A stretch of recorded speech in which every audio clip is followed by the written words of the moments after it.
Coming up on HIGMT, Tesla is busy dropping Model S prices and refreshing the Model 3. Consumer Reports adds more fuel to the fire in favor of EVs. And GigaFactory Berlin gives us a clue on what might be expected in GigaFactory Texas.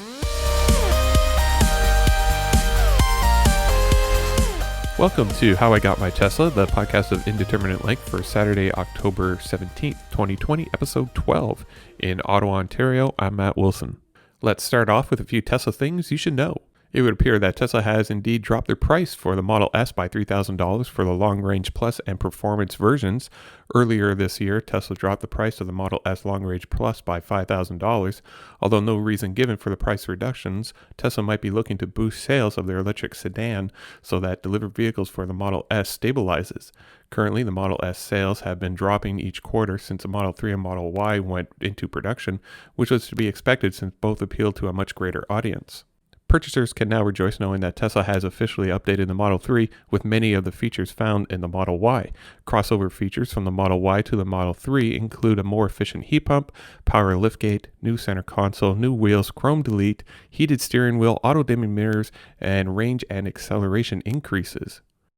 A little more information is coming forward from electric.co about the revised center console in the Tesla Model 3. Not only is the piano black finish being replaced with a matte finish, but the center console itself will have full leather along its sides. Additionally, the center section of the console will not slide open rather than the dodgy flipping method currently in use. I say dodgy because you have to close the center section just right, otherwise it will not close correctly and there will be a prompt in the infotainment screen asking you to try again. I do feel a pain about the piano black finish. My current Mazda CX-5 has the same finish, and I have to be very cognizant trying not to run my phone or my keys over the area for fear of scratches. And if auto-dimming mirrors are your thing, it would appear that Tesla will be including these types of mirrors on their Model 3 and Model Y. This feature was previously available in the Model 3 up to a point earlier this year, although no specific reason for the removal of the auto-dimming mirror was made in the TSLA.com article. One reason might have been the future integration of the mirror function in the infotainment screen, thus needing a new part to be sourced. 6 months later, Tesla has returned the auto-dimming mirrors to the Model 3, and it'll be a matter of time before it'll show up in the Model Y. I guess Tesla has their part catalog figured out for this feature.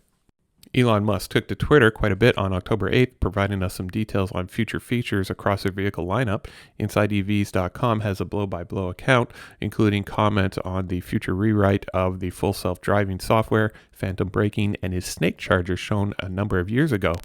Elon mentioned that the full self-driving software will be able to drive in locations it has never seen, and the limited beta of the full self-driving software will be available to selected drivers in the next few weeks.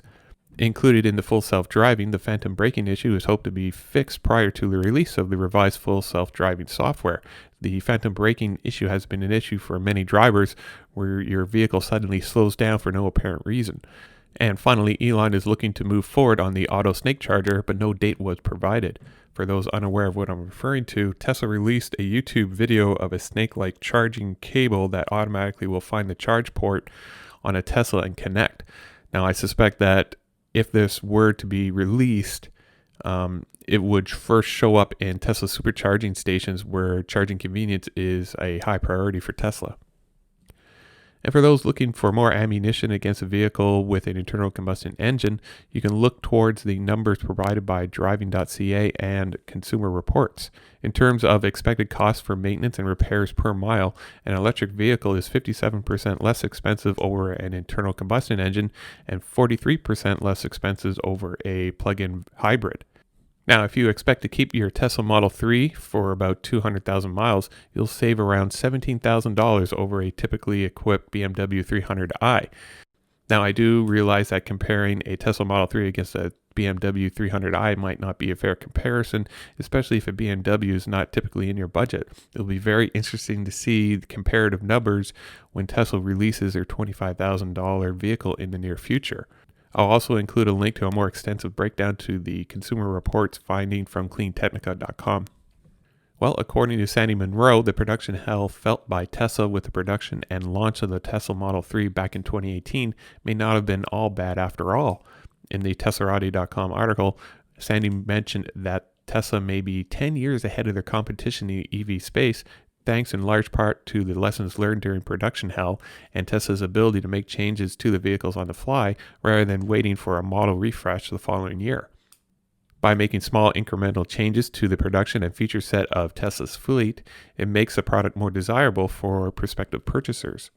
GigaFactory Berlin has crossed an interesting milestone in terms of construction. Recent drone flights over the site show massive foundations being prepared for 8 planned gigapresses, complete with some of the most densely packed rebar I've ever seen on a construction site. The drone flights also capture the rapid pace of construction elsewhere in the site, and there is certainly a big push to get most, if not all, the buildings wrapped up before the winter snow hits the area. And while we're at GigaFactory Berlin, the new paint shop appears to already have some life in it, or at least nearby. More drone flights suggest that a small testbed of Tesla's revolutionary new paint shop had been set up in close proximity to the main paint shop building. One of Tesla's noted improvements over Fremont and GigaFactory Shanghai will be the paint shop, where it is hoped to not only improve the quality of finished paint, but offer different color options by utilizing new painting methods that have not been introduced in traditional automobile manufacturing plants. The Teslarati.com article also links out to the supplier of the new paint shop, where you can learn more about the core strategies and operations that Tesla will be implementing at GigaFactory Berlin. And stopping again at GigaFactory Texas for an update, thanks to Jeff Roberts and his daily drone footage, it would show that the first mobile crawler crane is now on site and more geo-pier work is currently underway, but I really would have thought that they would have more equipment on site to meet these proposed deadlines to have the building wrapped up by the end of the year. There's actually very little activity happening within the megapad area.